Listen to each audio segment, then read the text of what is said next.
welcome back to the MovieBabble Podcast. This week you have myself, Colin, and I'm joined by Brennan. How are you doing? Not too bad, not too bad. Happy to be on. Yeah, we had a pretty tight weekend at the box office. These are small margins. Yeah, certainly. It looks like a kind of. I mean, this kind of came because of a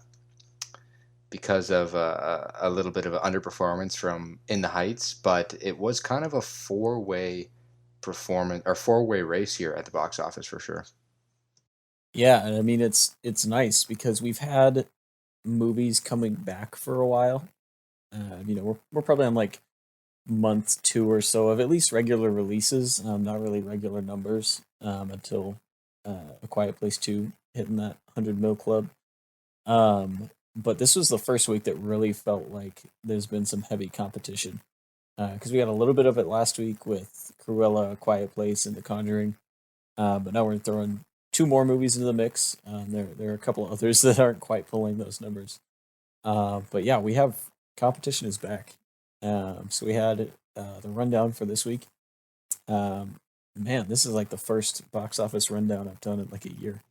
Um, the number one spot we have A Quiet Place 2, which actually moved up from the number two spot last week with 11.65 million, followed by In the Heights, debuting at 11.405 million. Peter Rabbit 2, The Runaway at 10.4 million.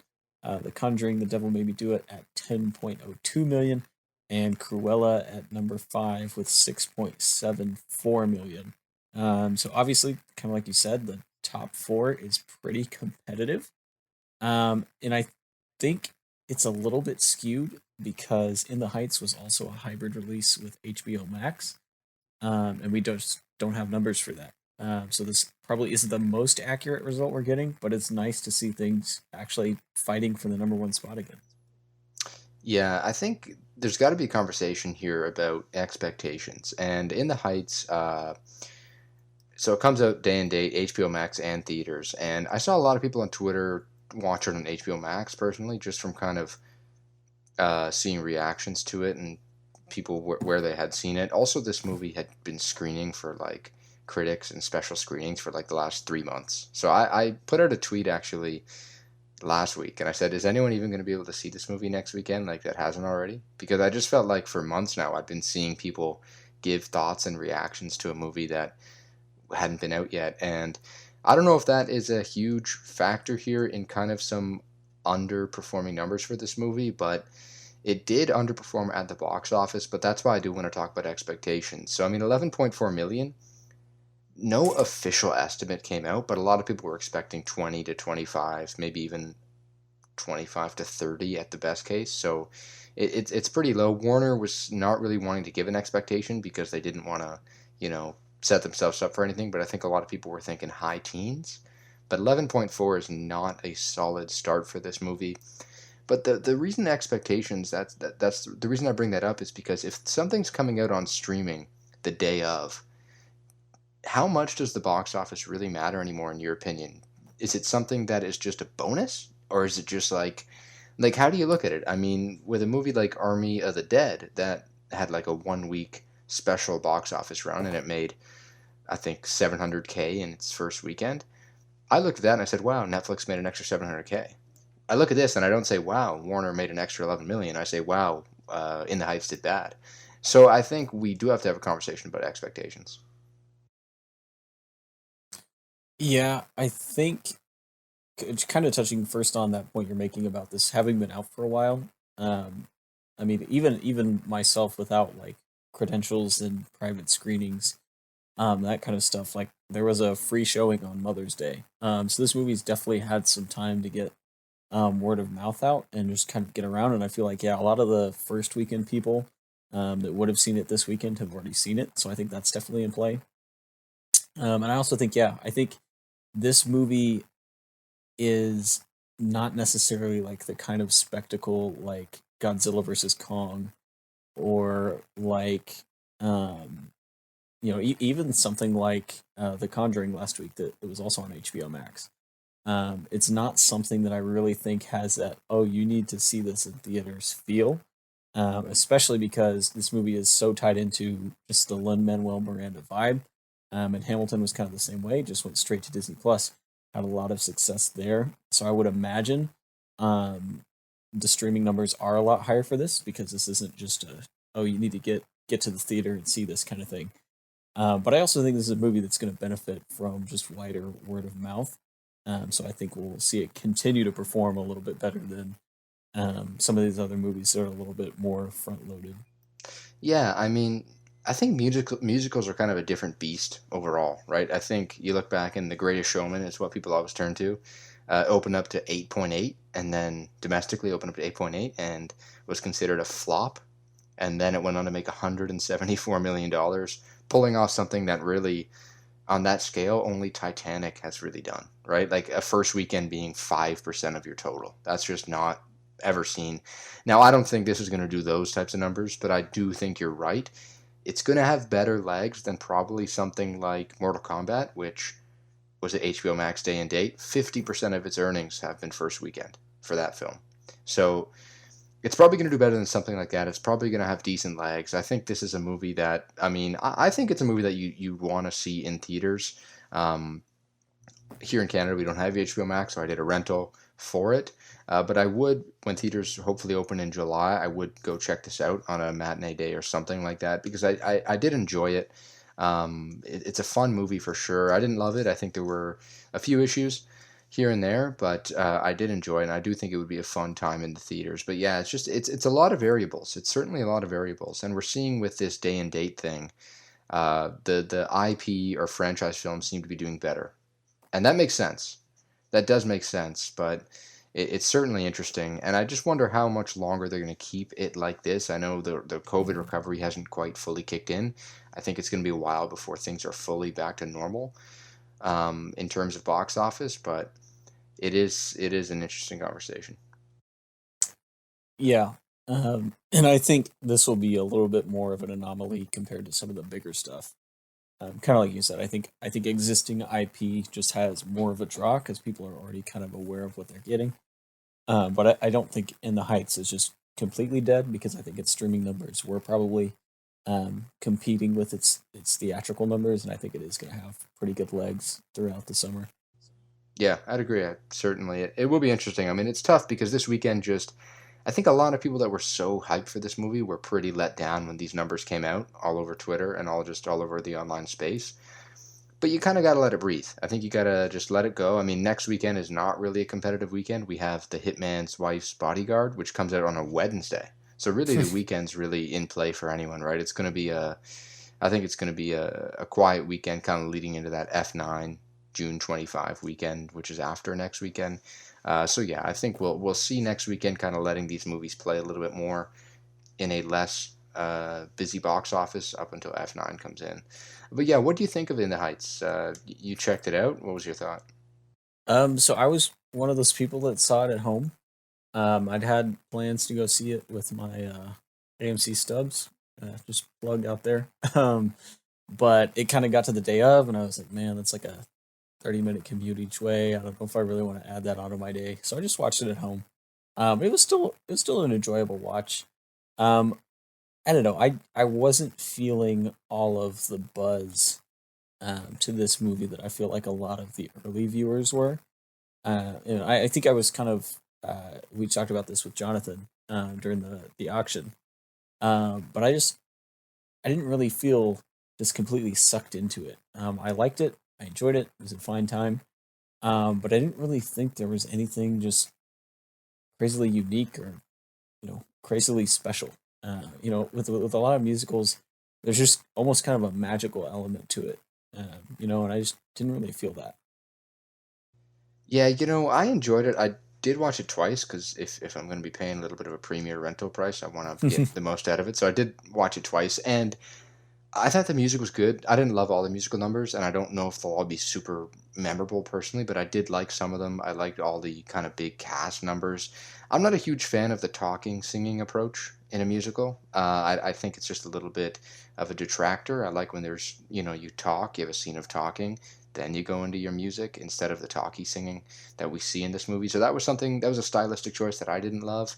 I also maybe it's John M. Chu's directing. Maybe I don't know. I was a fan of Crazy Rich Asians. I absolutely bought the hype there. I thought that was a super fun rom com. But I wish this movie felt a little bit more grounded, if you know what I mean. I just feel like there could have been more there, just in terms of a just a grounded element. I think that it just seemed too, maybe, because I mean musicals are fantastical, but it just seemed maybe a little bit too, maybe phony is not the word, but if you know what I mean, kind of in that vein. But I did Mhm. really enjoy it. Put a smile on my face certainly throughout it, and I thought all the performances were really good, and it also was able to pull your heartstrings in the right moments. I think there's a great scene and song near the middle of the movie with the grandma, the abuela in the film. That I think, I mean, the movie does show there that it's got some good emotional punch there. The runtime's also been a topic of discussion. 2 hours and 20 minutes. I didn't have a problem with it personally. Not sure if you felt it at all, but for me, I didn't really feel it. I felt it was fine, especially because you're balancing such an ensemble. That I feel like it never feels like, oh my goodness, what is this going to end? I think it's zippy enough. It keeps going forward. It keeps just moving you from each of these different stories that are, quasi connected well enough that I didn't think it was too daunting. Yeah, no, for sure, I'd agree. I didn't feel the runtime either with Cruella. That was kind of a big debate as well. Both those movies. I mean, I don't love both of these films. I think they're both good movies. I really enjoy them. But yeah, I don't think the runtime's been a big issue with the last couple kind of runtime focused debates we've seen. Yeah, and I think it has just a really stellar cast. I mean, so you have Anthony Ramos, who's probably most famous for being in Hamilton. Is the main character Usnavi, who was played by Lin-Manuel Miranda in the original production. And then you have Corey Hawkins, who I feel like is really kind of coming up in the acting world. He first kind of became famous with Straight Outta Compton 6 years ago, and then he's done like Kong Skull Island, and he was in Black Klansman, Six Underground, and now In the Heights. He's got The Tragedy of Macbeth coming up later this year. So you've got those two. You've got Jimmy Smits, who I really enjoyed in this movie. Oh, he's Is great. I think he's a scene stealer personally. Yeah, I think. I mean, I can't look at him and not see Bail Organa from the prequels, but he was just tremendous I in this watched movie as Dexter, well. so he was a big part of season 3 of Dexter, so that's kind of what I see with him. Gotcha. Yeah, he's always gonna be Princess Leia's dad to me. Um, but yeah, and then just the entirety of the cast. So you've got Leslie Grace is Nina, and Melissa Barrera is Vanessa. And I also want to just call out Stephanie Beatriz, who's probably most famous for being kind of the like hard nosed character in Brooklyn Nine Nine. And I really like that all of her movie roles have been just the complete opposite of that. She was she was the villain in the Lego Movie 2, or quasi villain in the Lego Movie 2. She's been in this. She's in Disney's Encanto coming up later this year. She's just like such a different personality. I really like just her efforts to not be typecast. She's done a really good job with it. Yeah, certainly. Um, yeah, I agree. I think the cast was really, really solid here. Yeah, so that is In the Heights, and we'll move on to another big streaming release. So this was Loki, the third Disney Marvel series. We went from having no Marvel series to having three in the span of 6 months. Just talk about the machine. Keep it on. Yeah, Um, is it 6 months? Was that 6 months since? I'm thinking even shorter than that. yeah, because WandaVision was like maybe end of January, early February. So yeah, probably like five Okay, yeah, months. yeah, Um, but yeah, they just keep cranking out stuff. And the Loki pilot, I don't want to play my hand too much, but I think the Loki pilot has been the best pilot of the MCU series so far. What were your kind of overall thoughts on it? yeah. I enjoyed it. So I haven't kind of I haven't been kind of sold on the Marvel shows up until this point. Like I'm not super interested in them. I watched WandaVision. I haven't watched Falcon and the Winter Soldier yet. Something I'll probably do throughout the summer. But I did want to, because it's only 6 episodes, I did want to go weekly here with Loki. So I did jump in and watch the pilot. I thought it was really good. A lot of people are really praising it for sure, just like you. I enjoyed it. I think it's got a really good vibe there, and I think it's gonna kind of set itself up to be a very interesting show. I don't know if we get into spoilers here talking about the Marvel stuff. I haven't actually been on when you guys chatted about them, you and Nick, but the ending there kind of sets you up for, I think, what's going to be very interesting 6 episodes. I don't know if you agree here, but I know a lot of the show was very nostalgic to the MCU, a lot of throwback kind of flashbacks, and obviously the episode, the way it plays out, he's kind of forced to look back on himself in past moments. So we obviously look back at old MCU films.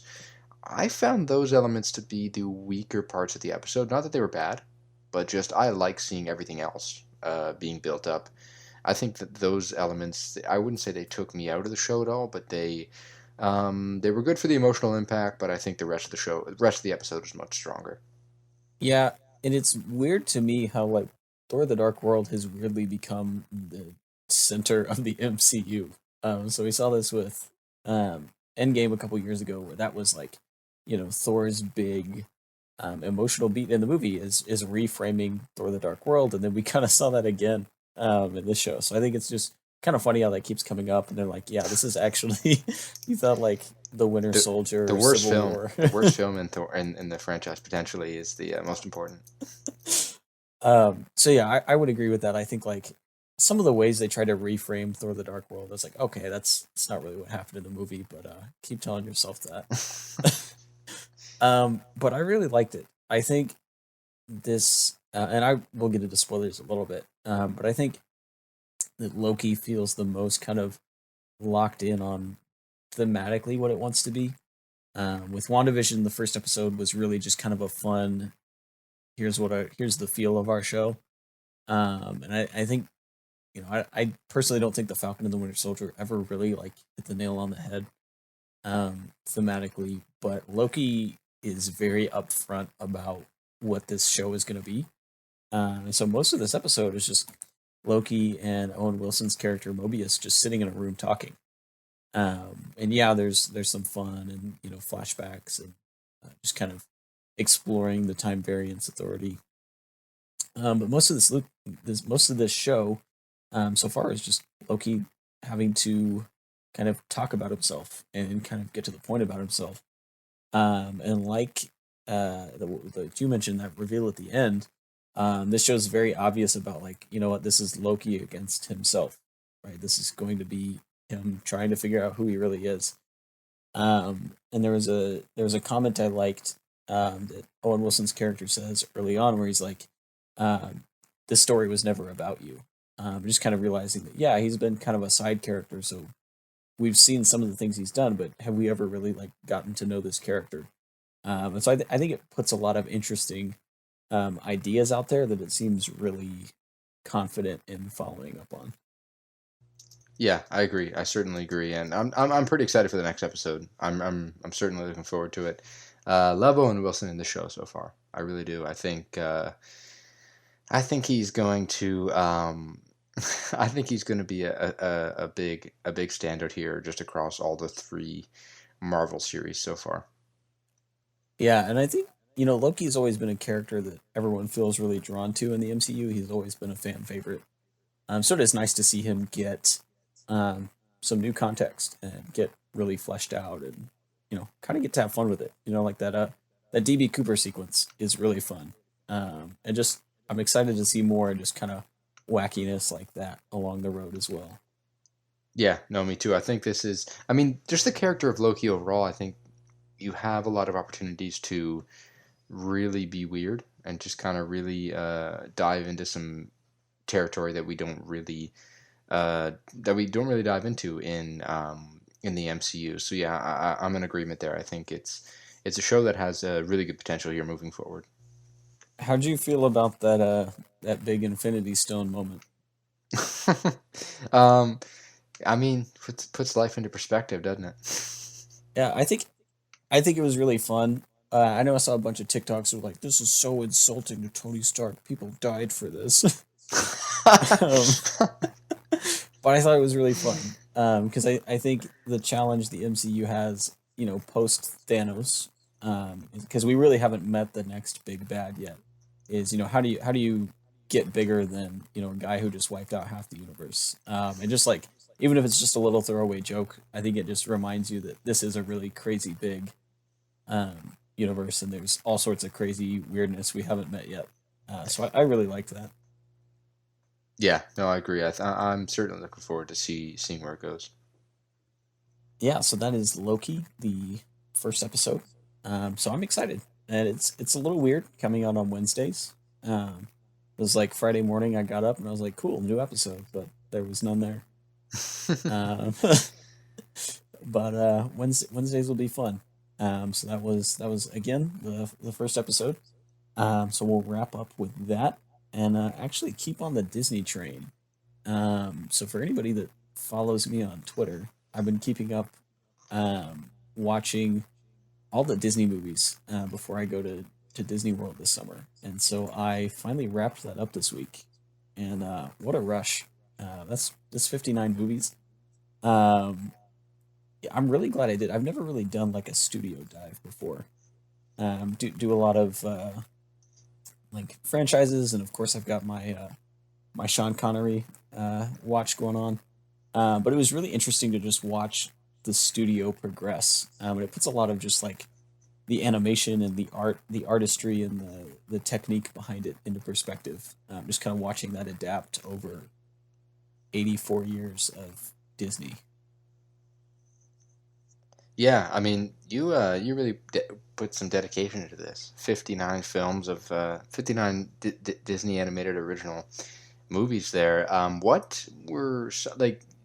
I doubt you saw them all already, right? A lot of these are probably first watches. Yeah. Um, what's your favorite first watch? That's a question I got for you. Oh, my favorite first watch. Um, Probably gonna go with the Hunchback of Notre Dame. I think Hmm. it's probably the most mature of the Disney movies. Like it's really dark and just very adult oriented.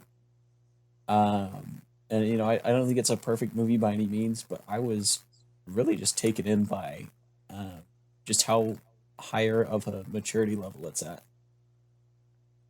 Yeah, I've never actually seen that one either, so that's one I got to check out.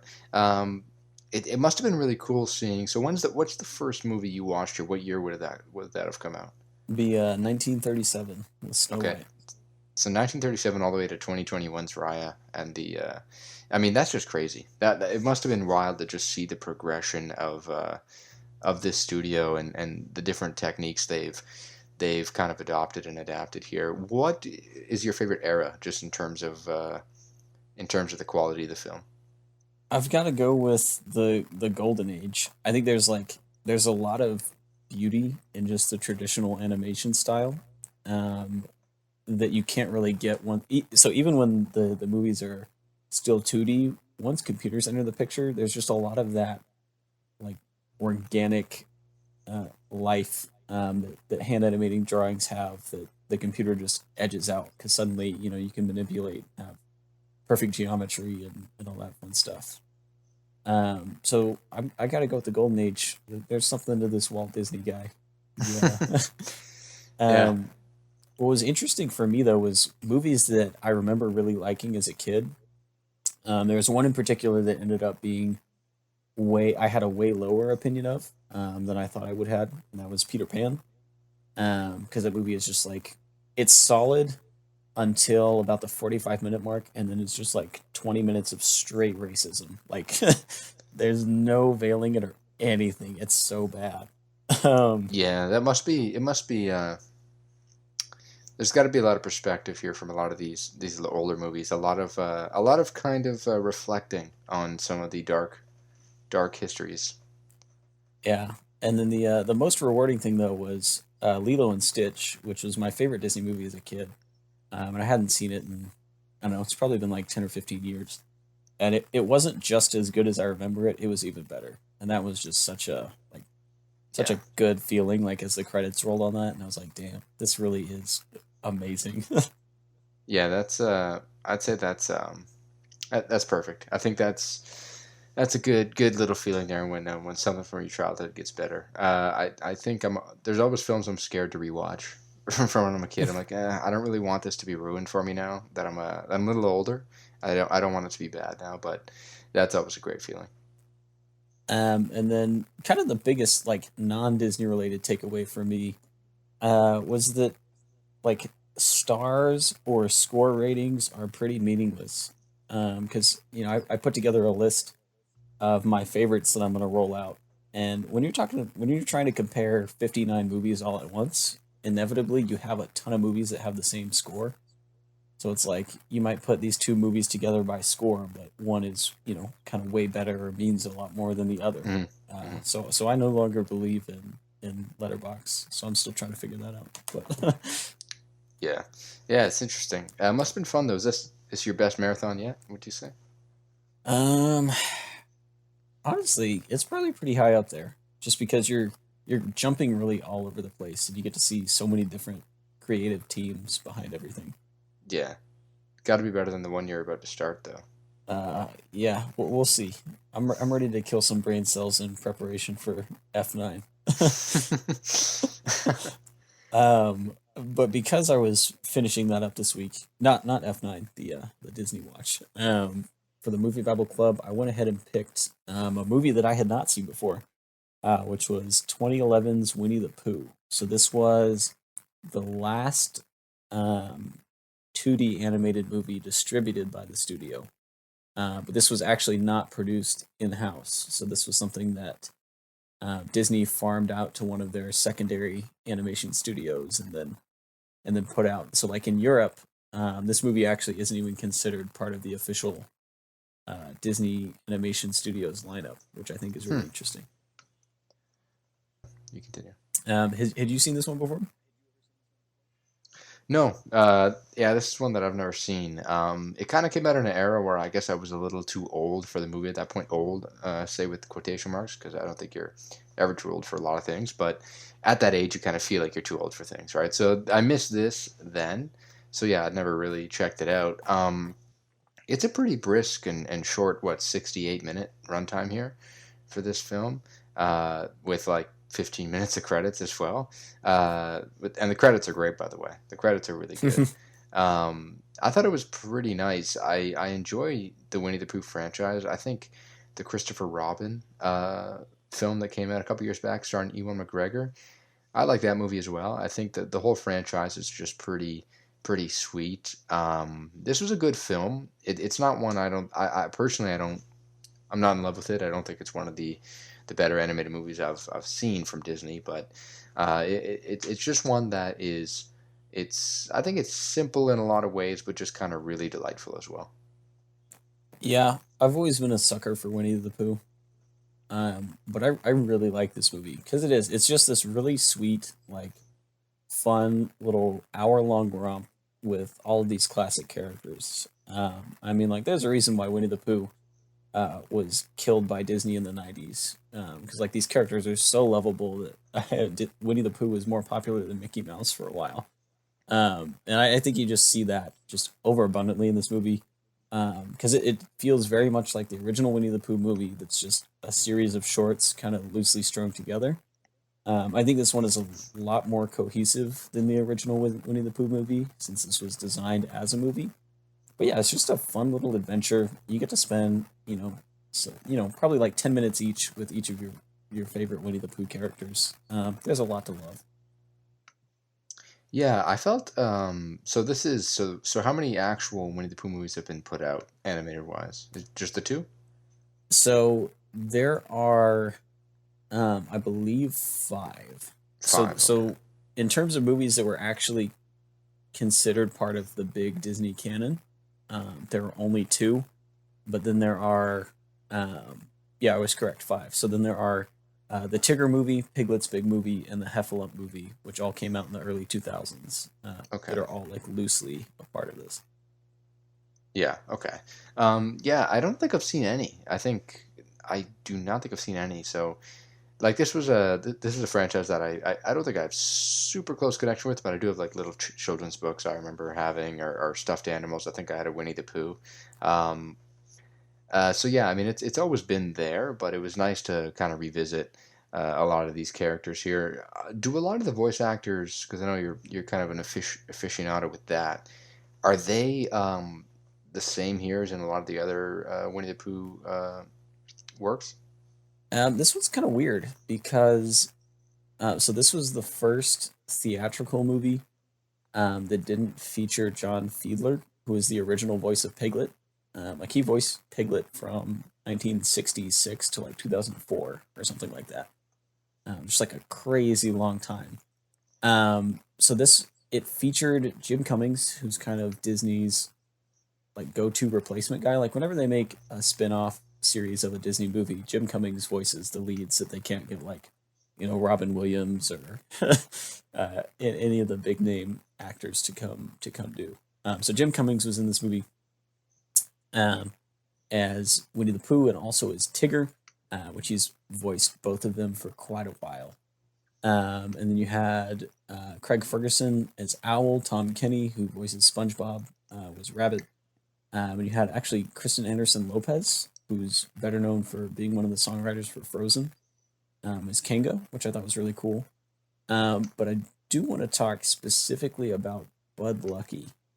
So Eeyore is voiced by a guy named Bud Luckey, who is Loki, just one of the like mainstays of animation in general. So he trained under Walt Disney's former employee slash nemesis Art Babbitt. He was directly an apprentice to him, which is really cool because he's one of the first big character animators that started even before Snow White. And then he worked with Charles Schultz on a lot of the Peanuts marketing. He worked with Don Bluth, who is a big Disney guy, who did like a lot of the spinoff, but the non-Disney films that everyone thinks are Disney films.